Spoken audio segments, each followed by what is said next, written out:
Memang di luar itu awalnya kan memang sudah jangan bayar dulu sampai ada kepastian.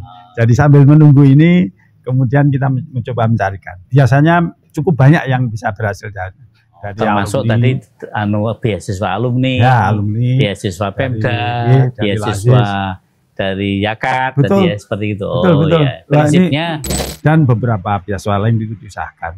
Namun bisa jadi memang tidak semuanya karena memang banyak. Maksudnya beasiswa ya? Iya, beasiswa. Oh begitu. Artinya selain dapat KIP atau KIP kuliah. Oh mboten Pak Karso, mboten. Ini dan orang mengatakan bahwa jalur mandiri ini celah bagi mereka yang berekonominya lebih gitu. Bagaimana menurut pandangan dari Prof. Tarno? Ya itu ya mengenai pendapat itu mungkin ada atau 3.000 yang lulus. Itu yang 200 atau 1.200 tadi terus dikapai itu? Itu dicari, kita berusaha mencarikan sedapatnya begitu guys, sedapatnya. Tanggung jawab perguruan tinggi masing-masing.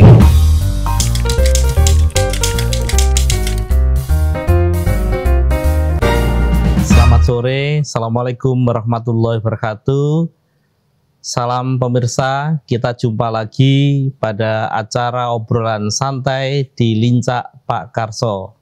Selamat sore Pak Karso. Wah, terima kasih Mas Bram telah datang lagi ya. Ya, mohon izin ini saya sowan lagi ke Pak Karso. Kali ini saya mengajak beliau Prof. Tarno, beliau selaku Ketua SPMB UNS yang nanti akan bincang-bincang membahas isu-isu yang up to date saat ini, yaitu tentang penerimaan mahasiswa baru di perguruan tinggi. Terima kasih Prof. Tarno telah berkenan rawuh di Lincak Pak Karso. Terima kasih Pak Karso. Ini biasanya kalau sore begini pada rawuh ngobrol, ini penjelasan rawuh, alhamdulillah. Matur nuwun sekali lagi Mas Bram juga, monggo. Bram, terima kasih. Ya. Baik, kepada Prof. Tarno kita bincang-bincang tentang penerimaan mahasiswa baru, Prof. Tarno, di mana saat ini jalur yang tersedia di perguruan tinggi negeri di Indonesia ini kan untuk calon mahasiswa baru. Kira-kira jalur apa saja, Prof. Tarno? Iya, setelah saudara lulus dari SMA, sebenarnya tersedia banyak jalur. Ya, di semua perguruan tinggi negeri di Indonesia itu sesuai dengan Permen yang berlaku ya, nomor 48 tahun 22 yang berubah sedikit di 62 tahun 23. Itu ada 3 jalur, yaitu seleksi nasional berdasarkan prestasi atau SNBP yang baru saja selesai ujiannya beberapa hari yang lalu. Tepatnya kalau di UNS baru tanggal 4 kemarin selesai. Kemudian ada jalur lagi seleksi nasional berdasarkan tes atau SNBT. SNBT ini sudah selesai di tanggal 4 karena kita sudah selesai tesnya itu ya? Ya sampun sudah selesai. Ini berarti calon mahasiswanya nunggu-nunggu nih ya? Oh iya. Ini dalam posisi menunggu ini Pak Karso. Seluruh Indonesia sudah selesai? Seluruh Indonesia sudah selesai. Ada yang selesai beberapa lama, kita baru selesai kemarin karena peminat ke UNS itu banyak sehingga slot yang disediakan tidak cukup sehingga tambah hari. Jadi baru selesai kemarin tanggal 4. Nah, kemudian hari ini baru di launching yang mandiri. Jadi ada seleksi mandiri. Jadi ada 3 macam jalur seleksi nasional berdasarkan prestasi yang sudah diselesaikan beberapa minggu yang lalu. Sudah diumumkan dia? Yang SNBP prestasi itu sudah diumumkan? Sudah. Kemudian ini yang belum beruntung pada jalur itu mengikuti SNBT tes yang baru selesai dan ini masih dalam proses analisis data, nunggu pengumuman dan hari ini di launching yang mandiri. Jadi ada 3 jalur. Itu rencana diumumkan kapan? Yang SNBT tes berbasis tes. SNBT akan diumumkan tanggal di bulan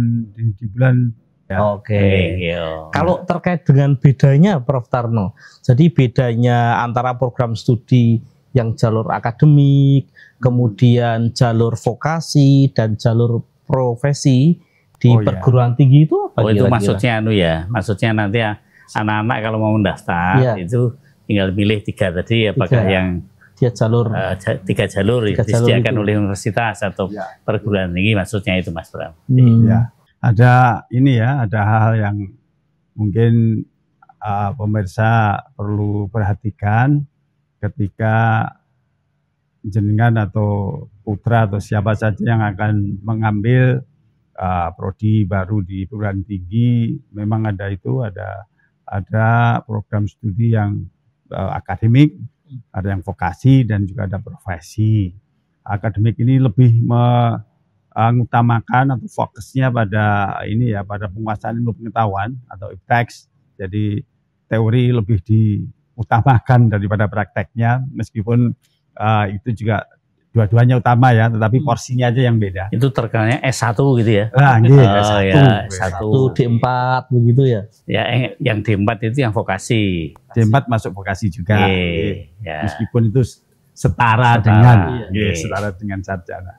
Nah, yang jalur vokasi itu yang memang diutamakan nantinya adalah dia itu siap kerja, sehingga keterampilan dan juga siap kerjanya ini yang menjadi utamakan, sehingga porsi untuk praktek lebih banyak daripada berapa persen untuk praktek dan itu teori? Bisa 70-30. Oh, teorinya 30, prakteknya 70. Oh, gitu ya. Jadi maka siap kerja kalau lulus dari vokasi ini. Yang satu lagi profesi. Kalau profesi ini kelanjutan dari yang jalur akademik tadi dengan fokus pada praktek dan keahlian khusus. Jadi itu akademiknya sudah dapat, kemudian ditambahin keahlian khusus dan juga untuk bekerja di area khusus pula begitu. Misalkan seorang ahli dari farmasi, kemudian menjadi apoteker. Tapi kalau misalnya dokter mengambil profesi dokternya, berarti dulu sarjana kedokteran mengambil dokter profesi. Terus kalau misalnya bidan tapi D4 mengambil nurse, itu juga profesi kan namanya ya? Ya itu juga profesi. Dan kita juga menawarkan semacam itu di UNS. Ya, baik. Penjelasan seperti ini sangat dibutuhkan, Prof. Tarno, karena banyak sekali orang tua itu yang kadang-kadang itu belum begitu paham gitu. Misalkan begini, apa bedanya antara seleksi SNBP dengan SNBT, misalkan begitu, Prof. Tarno? Ya, itu memang ada beda. Ketika jenengan mengambil yang jalur SNBP, itu berarti sebenarnya jenengan nggak usah melakukan apa-apa, tinggal sekolah mengupload siswa-siswa yang masuk atau yang eligible gitu istilahnya, karena tidak setiap sekolah itu sama yang eligible. Gitu ya. Untuk yang akreditasi A itu dapat 40% yang eligible dari siswa dia. Yang B hanya dapat 25, yang C malah hanya 5%. Model seleksinya bagaimana itu? Maksudnya 40% itu yang boleh daftar ya? Yang boleh daftar di SNBP. Belum tentu kan? Belum diterima. Itu eligible, kita boleh mendaftar saja. Jadi semacam itu, karena yang dinilai itu adalah prestasi dia. Maka disebut dengan seleksi nasional berdasarkan prestasi. Prestasi ini dari rapot, dan juga mungkin ada prestasi lain pribadi maupun sekolah. Sehingga di situ yang prestasi sekolah ini diwakili dengan indeks sekolah misalkan. Ya, indeks itu dibangun dari banyak hal sebenarnya. Oke, terima kasih Prof. Tarno. Barangkali kalau menurut Pak Karso ini, kira-kira apa perlu akses khusus bagi siswa-siswa yang dia itu dari daerah 3T misalkan begitu, untuk bisa masuk ke perguruan tinggi negeri dibanding dengan siswa yang berasal dari kota besar, Pak Karso? Ya seharusnya begitu ya. 3T itu kan artinya terluar, terdepan, dan tertinggal gitu ya. Artinya daerah-daerah yang sulit terjangkau kayak seperti itu. Sebenarnya untuk keadilan, Mas Bram ya, ini seharusnya memang itu diadakan, dan kalau tidak salah nanti mohon Prof. Tarno menjelaskan, itu sudah ada apa yang disebut dengan program afirmasi ya. Betul. Ada afirmasi. Jadi daerah-daerah tertentu, misalnya mohon maaf ya, katakanlah bagian dari Papua, kalau mau disamakan dengan Jakarta atau mungkin Solo atau Jogja, kota pelajar itu kan nggak adil ya, seperti itu misalnya. Nah, karena itu maka ada program afirmasi. Apa saja Prof. Tarno yang sudah ada selama ini? Jadi ada afirmasi, ada beberapa macam afirmasi khusus untuk saudara kita yang di daerah 3T. Ada Adem, ada juga Adik yang dari Papua. Apa itu Adem sama Adik? Adem sama Adik itu sebenarnya sama-sama afirmasi. Kemudian itu secara nasional ini kan ya, dikoordinir oleh nasional. Jadi kita nanti hanya data itu masuk di Jakarta, kemudian kita dipanggil untuk sudah terranking begitu, tinggal milih mana-mana yang cocok. Jadi afirmasinya semacam itu dari daerah ya, ketertinggalan. Dan juga sekarang ini sebenarnya luar biasa ya, dari negara ini ada afirmasi yang wujudnya adalah dari keluarga-keluarga yang kurang beruntung secara ekonomi. Gitu orang miskin lah namanya gitu ya. Nah, itu ada yang menggunakan KIP itu. UNS itu setiap tahun kira-kira ya sekitar 1.800 yang dapatnya dari pemerintah. Lah kemudian kurangnya karena pemerintah itu selalu lebih banyak daripada yang tersedia, sehingga UNS mengusahakan banyak hal yang diusahakan ya, misalkan ada nanti kalau memang masuk jalur itu kemudian secara jatah dari Jakarta nggak mencukupi, maka sebagian besar diusahakan oleh UNS. Beasiswa dan dari alumni, dari misalkan dari zakat itu yang di NH dan beberapa beasiswa lain itu diusahakan. Namun bisa jadi memang tidak semuanya karena memang banyak. Maksudnya beasiswa ya? Iya, beasiswa. Oh begitu. Artinya selain dapat KIP atau KIP kuliah. Oh mboten Pak Karso, mboten. Yang sudah dapat KIP, KIP kuliah ya dapat itu. Oh ya. Nah, kemudian yang daftar KIP tapi ternyata nggak tercukupi karena jatahnya hanya jatah pemerintah terbatas. Kita UNS mengusahakan semampunya. Oh gitu ya. Sehingga karena memang itu di depan kan belum ada kepastian Pak Karso. Jadi menikah kedah ini mahasiswa ini memang dari depan tidak suruh bayar dulu. Nah, nanti kalau sudah diputuskan jatah UNS katakan 1.800 ya pendaftarnya katakan 3.000. Lah sisanya ini dari depan memang belum bayar. Nanti ketika sudah ada kepastian tidak termasuk misalkan ya harus bayar. Jadi beasiswa afirmatif untuk 3T tadi khususnya KIP kuliah tadi ya? Bukan, sebenarnya itu beda nggih. Itu sebenarnya lebih dari daerah, lebih dari daerahnya. Misalkan dari Papua semacam itu. Ada beasiswa afirmasi itu dari sana. Itu lumayan, itu full cover untuk semua kebutuhan. Semua biayanya dari Pemda setempat. Oh ya. Ternyata seperti itu banyak ya siswa dari keluarga yang tidak mampu, kemudian dari sekolah pinggiran. Ternyata ketika ada banyak peluang-peluang seperti itu, mereka kan kesulitan mengakses informasi maupun bimbingan tentang bagaimana strategi masuk PTN seperti itu. Kalau menurut Pak Karso bagaimana cara mengatasinya Pak Karso? Ya tadi selain afirmasi barangkali perlu difikirkan ke depan ya. Ada apa yang disebut dengan prinsip keadilan Mas. Prinsip keadilan yang distributif gitu. Artinya kan kalau tidak dilakukan keadilan distributif tadi kan mungkin suatu perguruan tinggi itu bisa didominasi oleh dari daerah tertentu saja. Yang kebetulan misalnya kalau dasarnya tadi prestasi atau dasarnya juga tes, tadi mesti sekolah-sekolah yang pinter-pinter anaknya atau muridnya. Lah kalau begitu nanti kan daerah-daerah 3T tadi tidak semuanya bisa ikut. Nah selain afirmatif, menurut saya tadi prinsip keadilan yang distributif gitu. Nah ini caranya nggak tahu apakah misalnya ada, dulu seingat saya ada Prof. Tarno, apa yang disebut sebagai apa namanya, dulu saya ingat, saya lihat catatan saya itu ada sekolah-sekolah binaan PTN bahkan misalnya gitu ya, atau juga misalnya ada apa yang sering disebut sebagai menentukan kelulusan dengan indeks sekolah, seperti itu ya. Nah ini prinsip-prinsip tadi menurut saya yang dalam hal ini supaya orang merasa tidak terpinggirkan tadi kan. Itu seperti itu kebijakan sekarang. Ini Pak Karso ini piantun dusun tapi banyak ide kan. Makanya kita selalu beliau ini. Ya, jadi itu begini sebenarnya ya itu semuanya karena kembali ke ketercukupan dana ya. Maunya pemerintah itu semua yang daftar itu juga akan diinikan danai, tapi karena keterbatasan sehingga tetap ngitung seperti kuota Pak Karso. Jadi katakan KIP itu juga begitu. Rata-rata tiap tahun WNS itu dapatnya hanya 1.800. Padahal peminat yang mendaftar lewat jalur itu ada rata-rata 3.000-an. Yang sewu.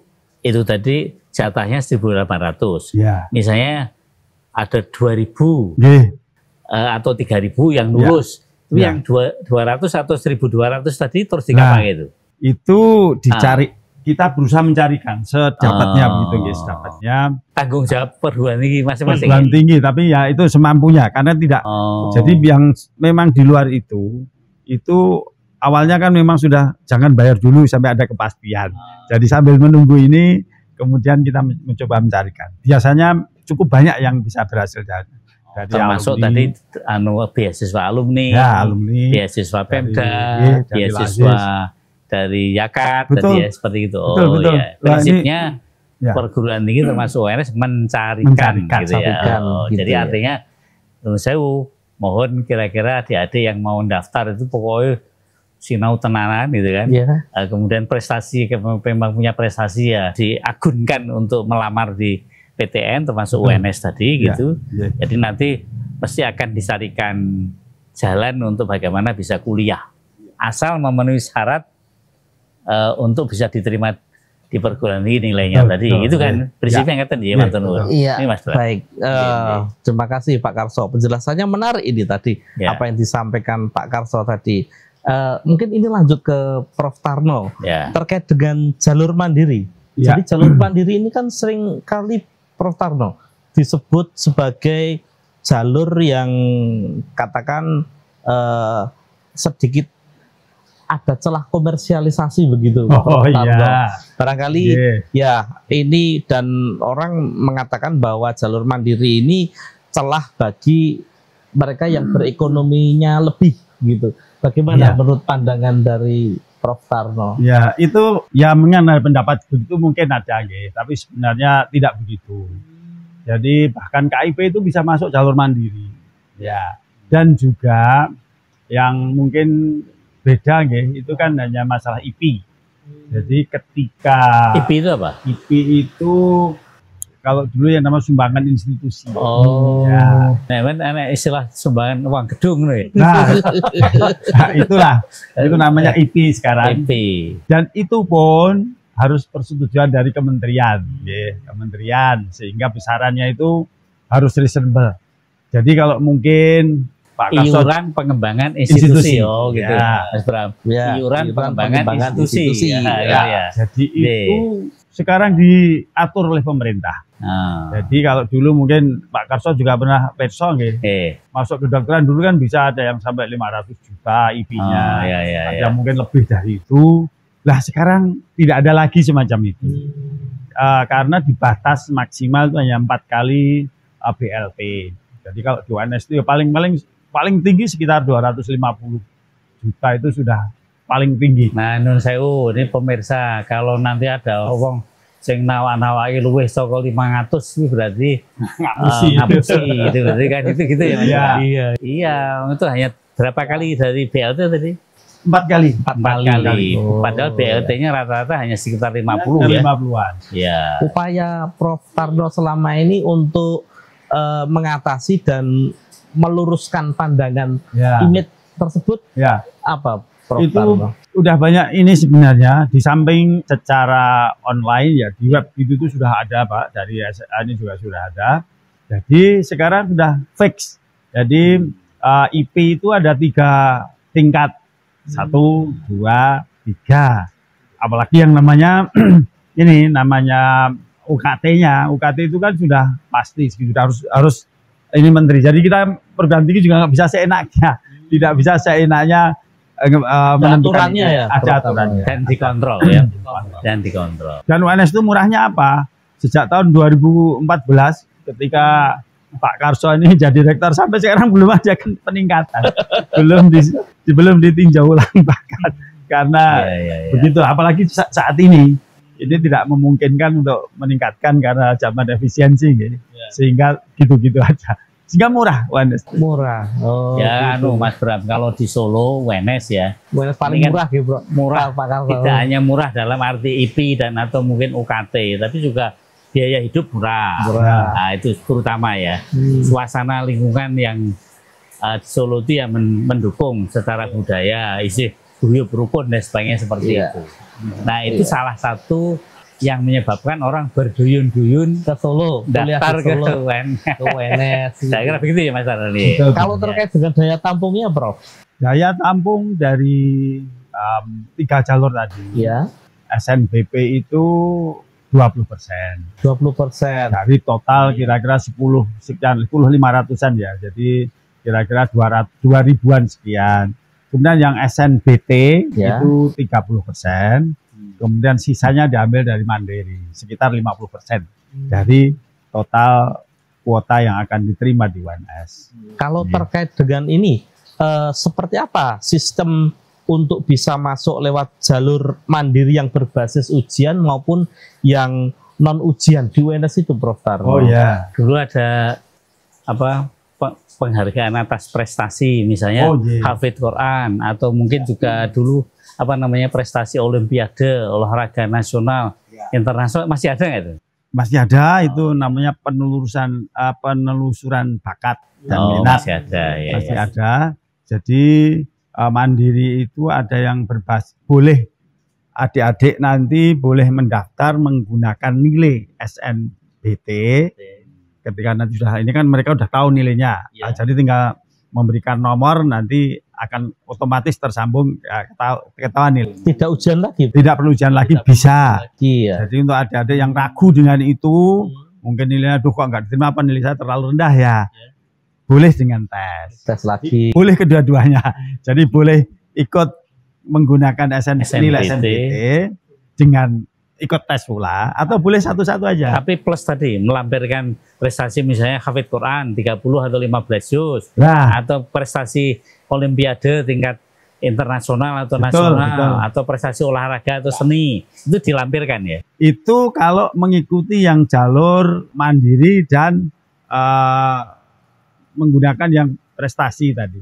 Jalur prestasi, penelusuran bakat dan prestasi. Jadi sejak awal daftarnya lewat itu, sehingga nilai nanti akan di top up ditambahi dengan prestasi. Jadi kayak Hafidz Quran itu nanti ada skornya, kemudian ditambahkan. Oh, jadi prinsipnya Mas Bram, prestasi tadi apakah seni, apakah olahraga, apakah olimpiade, atau Hafidz Quran, atau mungkin juga agama-agama lain kan ada tradisi apa itu bisa dilampirkan untuk memperkuat karena nanti akan dinilai. Jadi semacam mengintegrasikan begitu. Betul. Mengintegrasikan nilai-nilai prestasi dengan nanti akan begitu. Diakui sekian persen dari total keseluruhan mencukupi untuk lulus tadi. Jadi contoh kalau berprestasi di bidang olahraga itu katakan juara nasional 1, 2, 3, kita ada poinnya nanti. Nah, poinnya itu ditambahkan dengan nilai yang dia punya. Menarik ya, tadi penjelasan matur nuwun sangat ini masyarakat, mudah-mudahan Mas Bram dapat pengertian. Cuman saya kok nyuwun pirsa Prof Tarno ya, tadi sekian banyak yang daftar ke UNS itu sebenarnya berapa persen sih yang diterima di UNS? Dan satu lagi, kalau tidak salah ada jalur khusus untuk para difabel ya? Itu seperti itu. Ya, betul. Terima kasih Pak Karso. Jadi dari pendaftar yang mendaftar di UNS, itu yang diterima secara umum itu hanya sekitar 5-6%. Untuk prodi tertentu, misalkan kedokteran, farmasi, psikologi, itu malah hanya sekitar 1-2%. Jadi untuk catatan jadi kalau tidak, misalkan kedokteran itu hanya 1%. 6% dari pendaftar ya? 6% dari pendaftar, dari seluruh pendaftar. Oh iya. Artinya saingannya memang sangat ketat. Oh iya. Betul sekali, di UNS membuka jalur ini ya, jadi untuk teman-teman yang difabel. Jadi itu ada jalur khusus dan di situ ada beasiswa khusus ternyata. Bahkan untuk tahun ini dari 20 tahun yang sudah berjalan ini 20 mahasiswa baru kemarin full semua dibayari oleh ada 20 difabel yang diterima ya. Berarti yang jalur mandiri itu memang tidak hanya bagi mereka saja yang mampu secara ekonomi ya, betul. Ya. Mandiri itu sebenarnya sama aja dengan program yang lain, hanya di situ ada IP pun, IP itu kan juga ada 1, 2, 3. Jadi tergantung kemampuan si orang tua nanti dapat cek berapa. Kalau tidak salah ini Mas Bram, yang saya tahu ya, mandiri itu dikelola prosesnya oleh universitas atau perguruan tinggi negeri masing-masing, tapi yang jalur nasional itu dikelola bersama-sama dengan seluruh PTN di Indonesia. Kan ya, betul. Begitu ya. Baik, berarti memang perlu diketahui oleh masyarakat maupun publik juga bahwa seleksi mandiri di UNS ini terkait dengan pandangan yang salah itu kan perlu diluruskan ya, Prof. Iya. Bahkan tadi mandiri itu termasuk difabel tadi. Iya. Jalur prestasi yang tadi hafidz Quran, apa namanya tadi, olahraga, seni, olimpiade tadi itu masuk mandiri. Dan untuk difabel itu di tahun 2025 ini, karena itu jalur yang khusus ya, itu seleksinya cukup lewat raport dan juga wawancara. Ini bagian dari kepedulian UNS untuk para difabel, gitu ya. Ya. Baik pemirsa, demikian tadi bincang kita di Lincak Pak Karso bersama salah satu tamu kita, yaitu Prof. Tarno dari UNS Surakarta. Kita jumpa lagi pada sesi berikutnya. Terima kasih Pak Karso atas berkenannya. Saya yang terima kasih dengan berdua rawuh matur nuwun menambah hasanah pengetahuan kami. Matur nuwun. Ya.